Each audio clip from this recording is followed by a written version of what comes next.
Deputy CM Keshav Prasad Maurya का बड़ा बयान, समाजवादी पार्टी अब समाप्तवादी। आज हम बात करेंगे उत्तर प्रदेश के डिप्टी सीएम केशव प्रसाद मौर्य के बयान के बारे में, जिसमें उन्होंने समाजवादी पार्टी को समाप्तवादी बताया है।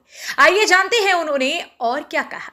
डिप्टी सीएम मौर्य ने मुजफ्फरनगर के शुक तीर्थ आश्रम में पत्रकारों से बातचीत करते हुए कहा कि प्रदेश में आगामी 10 को विधानसभा उपचुनाव होने वाली है। उन्होंने विश्वास जताया है कि भारतीय जनता पार्टी इन चुनावों में पूरी तैयारी के साथ उतरेगी।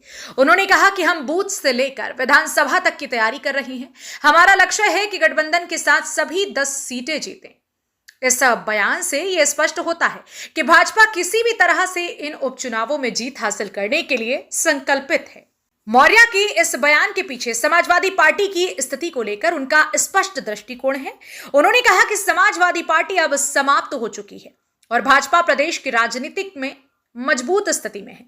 अब सवाल ये उठता है कि क्या भाजपा वास्तव में इन उपचुनावों में सभी सीटें जीतने में सफल होगी?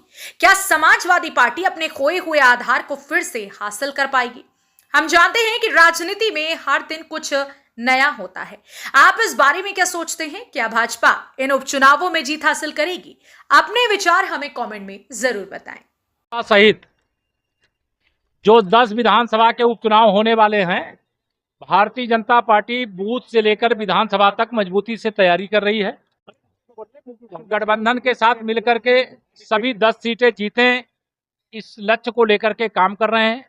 वैसे भी समाजवादी पार्टी और कांग्रेस पार्टी के गठबंधन से लोगों का विश्वास समाप्त हो गया है और सपा को ही लोग समाप्तवादी पार्टी बनाना चाहते हैं। वो कभी कभी बिल्ली के भाग से भी छीका टूट जाता है और उन झूठ की बोल करके लोगों को गुमराह करके जो वोट प्राप्त किए उस पर वो खरे नहीं उतरे। जनता उनकी असलियत समझ गई है। इसे सपा हो या कांग्रेस हो, उनको अब सबक सिखाने के लिए लोग तैयार नेता था जिसका रेप कांड में नाम आया था, उसका डीएनए मैच क्या कहेंगे? देखिए, आप जिम्मेदार पत्रकार हो, नाम नहीं मैं जानता, लेकिन जब गैंगरेप जैसी घिनौनी घटना होती है और ऐसे आरोपियों को अगर समाजवादी पार्टी के मुखिया श्री अखिलेश यादव जी संरक्षण देने का काम करते हैं, चाहे वो अयोध्या का मामला हो, चाहे उनके संसदीय क्षेत्र कन्नौज का मामला हो और चाहे प्रदेश में अन्य कहीं स्थान का मामला हो, तो वो तो अपराधियों के संरक्षक बनकर के साबित हुए हैं और वह जांच चल रही है, उसमें कोर्ट में मामला है। ऐसे अपराधी बच नहीं सकते। भाजपा कितनी सीटों पर लड़ेगी? 10 में से? हाँ, भाजपा 10 में से कितनी सीटों पर लड़ने जा रही है उपचुनाव? देखिए, ये तो पार्टी तय करेगी। जहां भी भाजपा लड़ेगी भाजपा जीतेगी, जहां भाजपा के सहयोगी लड़ेंगे वो सहयोगी जीतेंगे। का जब बात बवाल हुआ है, बयान दिया है, टैग नंबर को लेकर क्या कहना है? मैं उस बयान को न देखा हूं, न उस पर कोई टिप्पणी। हमारे जिला पंचायत के सम्मानित अध्यक्ष श्रीमान वीरपाल निरवाल जी, पूर्व मंत्री श्रीमान योगराज सिंह जी, पूर्व सांसद आदरणीय राजपाल सैनी जी, हमारे क्षेत्रीय पदाधिकारीगण श्रीमान प्रदीप सैनी जी, डॉक्टर पुरुषोत्तम जी, सुखविंदर सोम जी, राजीव सिसोदिया जी, कार्तिक काकड़ा जी, हमारे अनिल प्रभु जी, अमित राठी जी युवा मोर्चा, अमित चौधरी जी, शरद शर्मा जी और श्री मोहन तायल जी, अन्य यहाँ पर उपस्थित मंच पर और मंच के सामने सभी पार्टी के नेता और पदाधिकारीगण,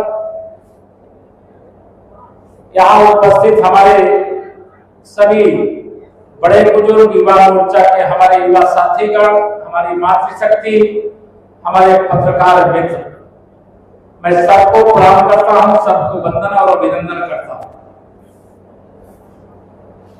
2014 में आप सब लोगों ने देश में माननीय नरेंद्र मोदी जी के नेतृत्व में सरकार बनाने के लिए जो विजय यात्रा मुजफ्फरनगर से शुरू की थी, उस विजय यात्रा के परिणाम स्वरूप एक गरीब मां बाप का बेटा देश का प्रधानमंत्री बना था और उस समय हम उत्तर प्रदेश में 2014 के लोकसभा चुनाव 80 में से 73 लोकसभा सीटें जीते थे। सहयोग से उस समय आपके मुजफ्फरनगर से संजीव बालियान जी और फूलपुर लोकसभा से मुझे भी देश की संसद में चुन करके जाने का सौभाग्य मिला। लेकिन 2014 में देश में माननीय नरेंद्र मोदी जी के नेतृत्व में सरकार बनने के बाद जो काम उत्तर प्रदेश में शुरू हो जाना चाहिए था, उस समय की समाजवादी पार्टी की सरकार को आप याद करिए। मुजफ्फरनगर वालों को अगर 2013 के दंगे की याद दिलाऊंगा तो लगेगा सूरज को दीपक दिखाने का काम मैं कर रहा हूं। अगर आपको याद हो, जब समाजवादी पार्टी की उत्तर प्रदेश में सरकार थी तो यह उत्तर प्रदेश दंगा प्रदेश बन गया था, गुंडा प्रदेश बन गया था, माफिया प्रदेश बन गया था, अपराधी प्रदेश बन गया था। लेकिन आप सबके आशीर्वाद से 2017 में जब उत्तर प्रदेश का विधानसभा चुनाव हुआ, आपने हमें 325 विधानसभा सीटों पर विजय का आशीर्वाद दिया और माननीय मोदी जी के नेतृत्व में देश में और आदरणीय योगी जी के नेतृत्व में प्रदेश में डबल इंजन की सरकार बनी। मैं शुक्र तीर्थ में पहले भी आता था। यहां के लोगों की एक ही मांग, हमारे माननीय जनप्रतिनिधिगण भी, चाहे आदरणीय संजीव जी या सभी जनप्रतिनिधिगण जो बातें कह रहे हैं, विकास आपका अधिकार है और विकास का मतलब भारतीय जनता पार्टी ही है। शुक्र तीर्थ के विकास के लिए बहुत लंबे समय से मांगे थे, लेकिन यह मांग कब पूरी हुई? जब आपने डबल इंजन की सरकार बनाने का काम किया, तब यह शुक्र तीर्थ की जो महिमा है, जो गरिमा है, उसके अनुसार हम आगे बढ़ने में सफल हो गए हैं। बहुत लंबा विषय, उसकी चर्चा नहीं करना चाहिए। 2017 में सरकार बनाने के बाद 2019 का लोकसभा चुनाव आया था। आप सबको याद होगा, उत्तर प्रदेश में सपा और बसपा ने गठबंधन कर लिया, लेकिन फिर भी आपने हमें 64 लोकसभा सीटें जिता करके माननीय मोदी जी के नेतृत्व में दूसरी बार सरकार बनाने का काम किया। 2022 का विधानसभा चुनाव फिर आया। अहंकारपूर्ण दावे समाजवादी पार्टी के उस समय थे कि हम 400 सीटें उत्तर प्रदेश की जीतेंगे और सरकार बनाएंगे, लेकिन आपने फिर से भारतीय जनता पार्टी को अपना आशीर्वाद दिया और हम उत्तर प्रदेश में 2022 में फिर से सरकार बनाने में सफल हुए। 2024 के लोकसभा चुनाव, जिसकी मैं चर्चा करना चाहता हूं आपसे, इस लोकसभा चुनाव में एक अंतरराष्ट्रीय स्तर से लेकर के राष्ट्रीय स्तर पर साजिश की गई कि मोदी जी को तीसरी बार देश का प्रधानमंत्री अगर बनने से नहीं रोका गया तो भारत विश्व की महाशक्ति बन जाएगा, भारत आत्मनिर्भर बन जाएगा, भारत का गरीब आदमी अमीर बन जाएगा, नौजवान को रोजगार का व्यापक अवसर मिल जाएगा और दुनिया में भारत के तिरंगे का मान बढ़ जाएगा।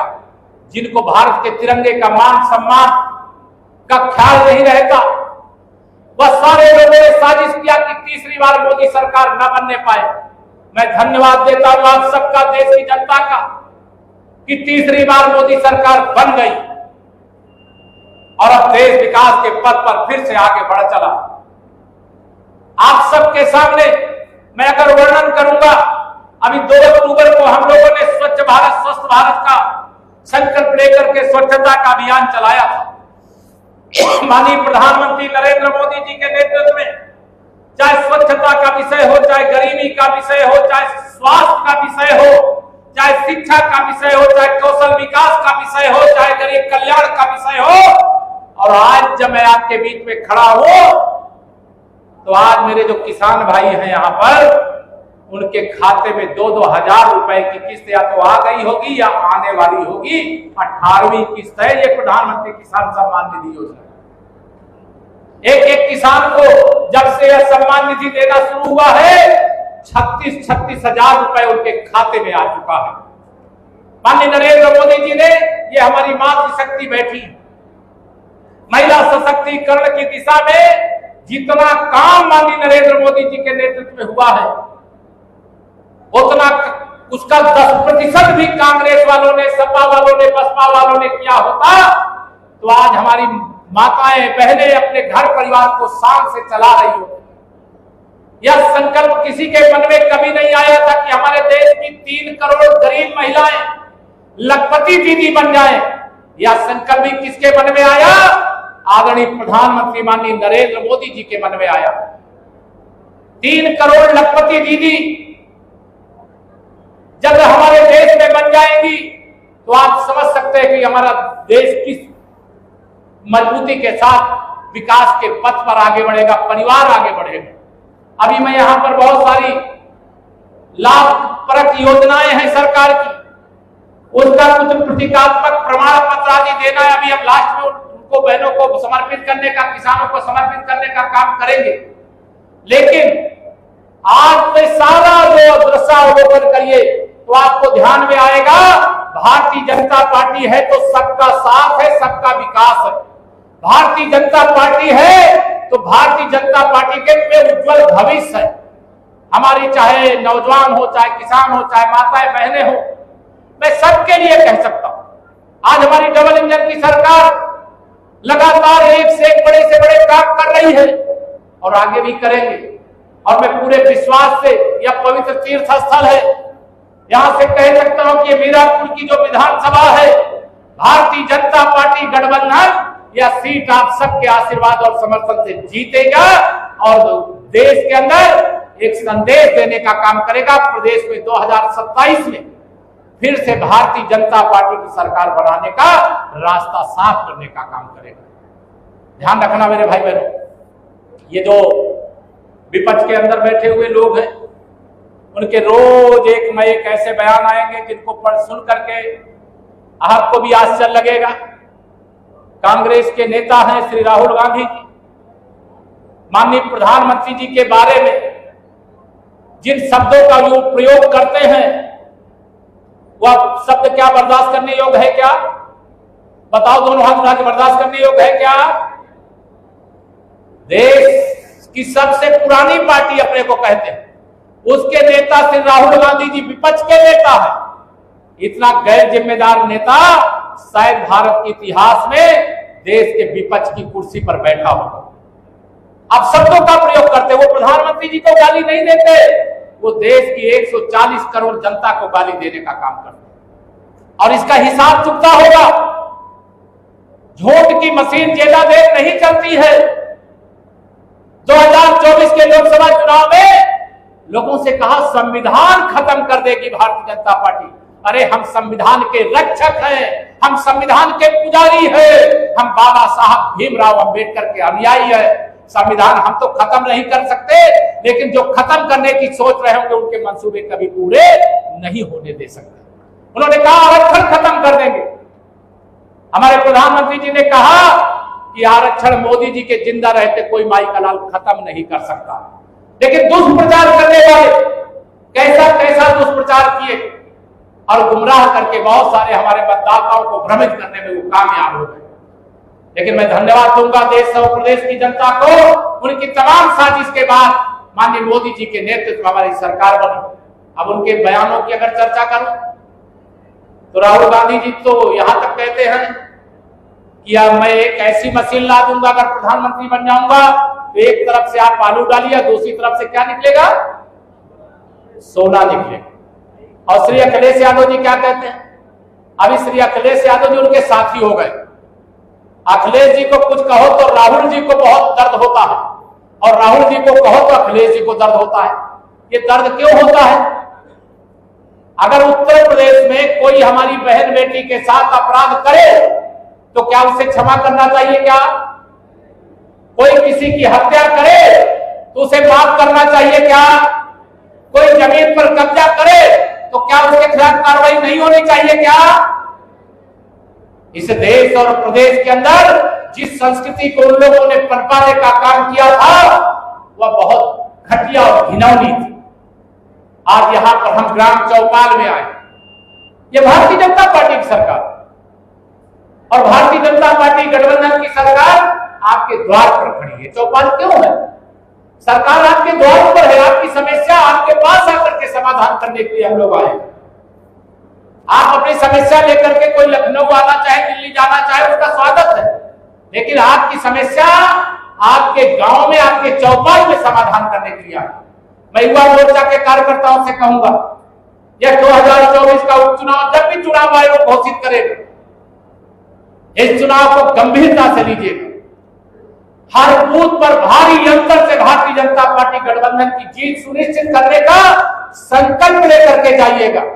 और मैं पूरे विश्वास से कह सकता हूं, जो उत्तर प्रदेश की 10 सीटों के चुनाव हो रहे हैं, उसमें से अधिकांश सीटें भारतीय जनता पार्टी गठबंधन जीतेगा, यह मैं आपको विश्वास दिलाना चाहता हूं। विपक्ष बौखलाया हुआ, उनके पास कोई मुद्दे नहीं है। मुद्दा विहीन विपक्ष दुष्प्रचार करता है, झूठ फैलाने की कोशिश करता है। लेकिन अगर इनसे पूछो, जब ये सत्ता में थे, बताओ मेरी माताओं बहनों, जब सत्ता में थे तो महिलाओं का सशक्तिकरण समूहों का इस प्रकार गठन होता था क्या? बताओ माताओं बहनों, होता था क्या? पहले महिलाओं को कैसे जाना जाता था? ये इनकी माता जी हैं, ये इनकी भाभी जी हैं, ये इनकी पत्नी है। लेकिन मैं जानता हूं आज समूह की हमारी दीदियां ऐसी है कि पूरा गांव जानता है, ये गांव की जो बैंक कृषि सखी है, बैंक सखी है, विद्युत सखी है, इनके घर के जो पुरुष होते हैं, उन दीदियों के नाम से उस परिवार के मुखिया को जाना जाता है। यह महिला सशक्तिकरण का उदाहरण है। यहाँ तमाम स्टॉल लगे, बहुत सारे नहीं लगे, कई प्रकार के उत्पादन करके, और उनको केवल मुजफ्फरनगर में नहीं, उत्तर प्रदेश में नहीं, देश में नहीं, बल्कि पूरी दुनिया के बाजारों में हमारी दीदियों के द्वारा, समूह के द्वारा बनाया गया सामान आज भेजा जाता है। वो ऑनलाइन सप्लाई करते, उनके ऑनलाइन खाते में पैसा आता है। ये माननीय प्रधानमंत्री नरेंद्र मोदी जी के नेतृत्व में जो गरीब कल्याण का स्वप्न देखा गया, उसका परिणाम है। हम विश्व की 11वीं अर्थव्यवस्था थे, अब 5वीं अर्थव्यवस्था है। मोदी जी ने वादा किया है कि तीसरी बार मोदी सरकार का मतलब हम तीसरी अर्थव्यवस्था बनेंगे। 2047 तक विकसित भारत बनाने का संकल्प उन्होंने लिया है। और आज ही मैं अखबार में पढ़ रहा था, हमारे देश की वित्त मंत्री जी कह रही थी, हमारे हर गरीब की, हर भारतवासी की, हर उत्तर प्रदेश वासी की आमदनी को दुगुना करने का काम किया जाएगा। यह स्वप्न सपा बसपा कांग्रेस वाले नहीं देख सकते, वो तो उनके 10 पीढ़ी का जुगाड़ कैसे हो जाएगा, यही केवल देख सकते हैं। तो मैं आप सबसे पूछना चाहता हूं, बताइए, मीरापुर विधानसभा चुनाव जब भी घोषित होगा, यहां भारतीय जनता पार्टी गठबंधन को आप जिताओगे? दोनों हाथ उठाकर जिताओगे? किसी के भरमाने में नहीं आओगे? आएंगे अभी दुष्प्रचार करने, अभी शायद आ रहे होंगे या ना आए होंगे तो आएंगे, लेकिन किसी के दुष्प्रचार के चक्कर में नहीं पड़ना। इनके पास कोई विजन नहीं है, गरीब कल्याण की कोई योजना नहीं है, किसान उत्थान की कोई योजना नहीं है, नौजवानों के उज्जवल भविष्य का कोई विजन नहीं है इनके पास। यह भारतीय जनता पार्टी ने तय किया है कि हम विश्व की महाशक्ति भारत को बनाने का काम करेंगे, और उत्तर प्रदेश के बगैर भारत विश्व की महाशक्ति नहीं बन सकता। तो अभी मुझे बता रहे थे, मैं सुन रहा था संजीव जी का भाषण, यहाँ एशियन गेम जो हुए थे उसमें 5 स्वर्ण पदक जीत करके आने वाले इस मुजफ्फरनगर के खिलाड़ियों का भी मैं अभिनंदन करना चाहता हूं, और प्रदेश के खिलाड़ियों का आह्वान करना चाहता हूं, आप आगे बढ़ो। डबल इंजन की सरकार आपके साथ है, आपके उज्जवल भविष्य के लिए समर्पित है। और यह भूमि तो ऐसी है जहां अनेक खिलाड़ी अनेक प्रकार के पदक जीत करके लाए हैं और आगे लाएंगे, मुझे विश्वास। आज हरियाणा में चुनाव हो रहा, मतदान हो रहा, 8 तारीख को मतगणना होगी, और मुझे पूरा विश्वास है तीसरी बार हरियाणा में भी भाजपा सरकार बनने जा रही है। आप सबका आशीर्वाद, आप सबका संदेश, बहुत सबके परिचय सब कर होंगे, फोन कर लेना एक कि वोट ना डालने गए हो तो वोट डालोगे, और उनको वोट कहां डालना ये बताने की आवश्यकता नहीं, आप बता दीजिएगा। बननी चाहिए कि नहीं हरियाणा में फिर से भाजपा सरकार? बननी चाहिए कि नहीं? दोनों हाथ उठाओ, बननी चाहिए कि नहीं? बनाने के लिए आप सब अपने अपने संपर्कों का इस्तेमाल करिए। आप सबके समर्थन और आशीर्वाद की ताकत के बल पर देश प्रगति के पथ पर है।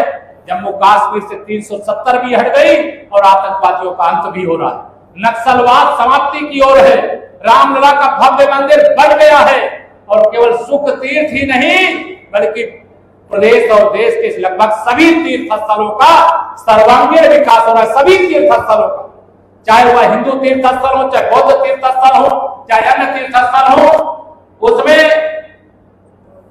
उसमें सभी प्रकार से विकास के काम बड़े तेजी के साथ किए जा रहे हैं। मुझे अभी बता रहे हैं कि आप पैरा ओलंपिक जो हमारे दिव्यांग भाई बहन है, पैरा ओलंपिक का मेडल भी यहां पर हमारी बेटी कोई पूजा पाल है, वह 2 मेडल जीत करके लाई है। उनको सरकार की ओर से 2 करोड़ रुपए सम्मान राशि के रूप में भी दिया गया है। मैं उनको बधाई देता हूं, पूरे जनपद को बधाई देता हूं, उनके परिवार को बधाई देता हूं। और आगे मेडलों की झड़ी लगा दो। अगर हम देश की 140 करोड़ से अधिक आबादी वाले हैं लोग, तो हमारे यहाँ स्वर्ण पदक हो चाहे रजत पदक हो, उसका ढेर लग जाना चाहिए। लक्ष्य लेकर के आप आगे बढ़े। आप सब बड़ी देर से बैठे हैं, बहुत भाषण सुना दिया गया है, लेकिन मीरापुर विधानसभा के उपचुनाव जब भी घोषित होंगे, आप यहाँ पर भाजपा गठबंधन को भारी अंतर से जिताएंगे। हमारे जितने भी पदाधिकारी नेतागण यहाँ पर बैठे, हमारे माननीय मंत्रीगण, माननीय विधायकगण, माननीय हमारे पार्टी के पदाधिकारी, उनका सबका अभिनंदन करता हूँ। थोड़ी देर आप लोग गौर रुकिएगा, कुछ लाभार्थी हैं, उनको मंच पर कुछ प्रतीकात्मक कुछ उनको भेंट जो देना है, प्रमाण पत्र देना, वो देने का काम होगा। उसके बाद कार्यक्रम पूर्ण होगा। इतना ही निवेदन करके देता हूं अपनी वाणी को विराम। जरा दोनों हाथ उठा करके बोलिए जय श्री राम। भारत माता की, भारत माता की, गंगा मैया की, भागवत भगवान की। बहरहाल आपका इस पूरी खबर को लेकर क्या कुछ कहना है, अपनी राय कमेंट में जरूर बताएं। अगर आप ये वीडियो YouTube पर देख रहे हैं तो हमारे YouTube चैनल को तुरंत सब्सक्राइब कर लीजिएगा और बेल आइकॉन जरूर दबाएं। अगर आप ये वीडियो Facebook पेज पर देख रहे हैं तो हमारे Facebook पेज को तुरंत लाइक कर लीजिएगा और वीडियो को ज्यादा से ज्यादा शेयर करें। अगर आप ये वीडियो Instagram पर देख रहे हैं तो हमारे Instagram अकाउंट को फॉलो करें। अगर आप ये वीडियो Twitter पर देख रहे हैं तो हमारे Twitter अकाउंट को भी फॉलो करें। बाकी देश दुनिया की खबरों के लिए देखते रहिएगा आपका अपना पसंदीदा चैनल सचनामा इंडिया प्लस न्यूज।